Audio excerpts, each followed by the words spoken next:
Hi, my name is Flora. I'm 40 years old.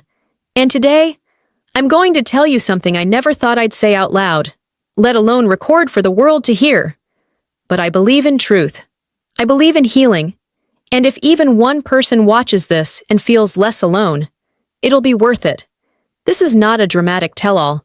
This is a confession, a real one. And it starts years ago, back when I was chasing something I didn't know I was missing. I wasn't always like this, settled, calm. I used to crave attention, especially from younger men, not because I was some seductress.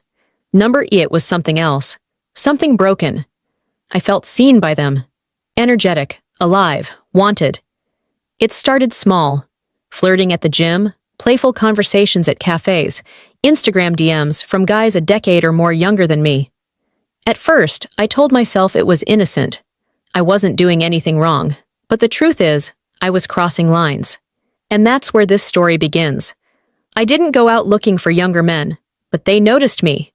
Maybe because I carried a confidence their peers didn't. Maybe because I didn't play games. I don't know, but they came, and I let them. Sometimes it was a one-off coffee, other times it turned into brief affairs. I never lied to them. I told them I wasn't looking for forever. But emotions, they don't follow contracts. I remember one, Jason, 23, sharp, funny, full of life. We talked for hours about books, films, things I hadn't thought about in years. It felt electric. But when it ended, like they all did, he looked at me like I'd stolen something from him. And maybe I had. You see, I was never cruel, but I was careless with hearts, mine included. Then came Eli. He wasn't like the others. He was younger, just 20. I met him at a friend's art gallery. He was helping set up, shy, awkward, with these intense eyes that made you feel like you were being read, not just looked at.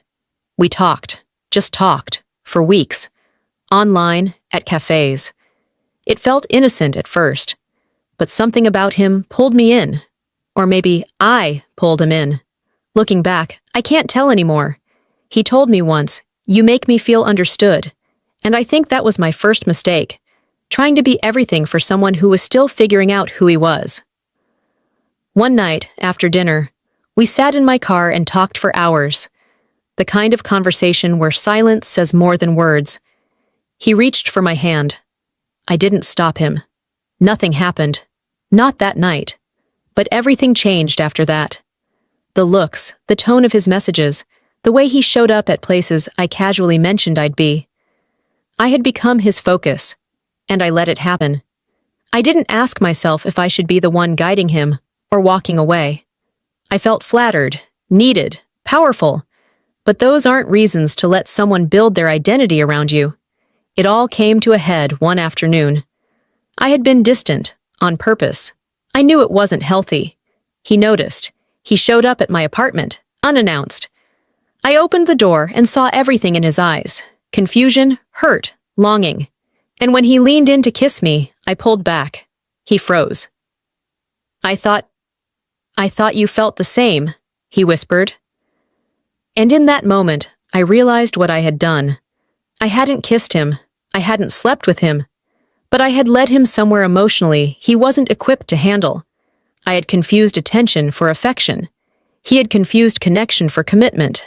It was a painful moment, for both of us. After that day, I stopped responding. I thought silence would help him move on, but it didn't. He messaged, called, wrote me letters. He said I had ruined love for him, that he would never trust again. And maybe he meant it. Maybe he was being dramatic. But I took it seriously. Because sometimes you don't have to break a rule to break a he. I went quiet after that. Social media, dating, everything. I looked at myself, not the polished, filtered version, but the real me. What was I chasing in these younger men? Admiration? A distraction from aging?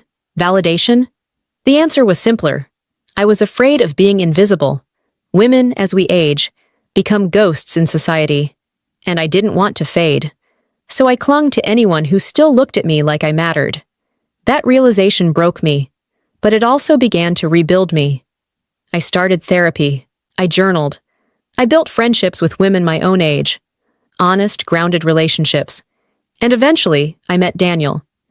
He's not flashy, he's not young, he's kind, patient, real. We built something slowly, respectfully, with clear boundaries and open hearts. He knows my past, every part of it, and he still chose me. We've been married for 2 years now.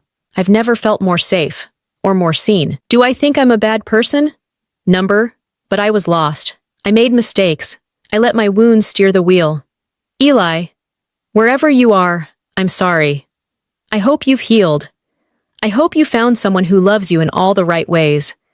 And to the other boys I hurt, even unintentionally, I hope you forgive me. I hope you grew stronger, wiser, because I did. So why am I sharing this? Because I've learned something. Validation from others is never a substitute for love from within. Because when you look to others to complete you, you end up giving them pieces of yourself you didn't mean to give away. Younger men didn't love me, they loved the idea of me. And I didn't love them either, I loved how they made me feel. That's not love. That's projection. If you're watching this and you're older, lonely, and tempted to find comfort in attention that feels exciting, pause. Ask yourself why. What are you really looking for? And if you're younger and drawn to someone older who makes you feel seen, remember, feeling understood doesn't mean you're ready to give your heart away. We all carry pain. But healing doesn't come from chasing others. It comes from facing yourself. Thank you for listening. I'm Flora. I'm 40. I'm finally free.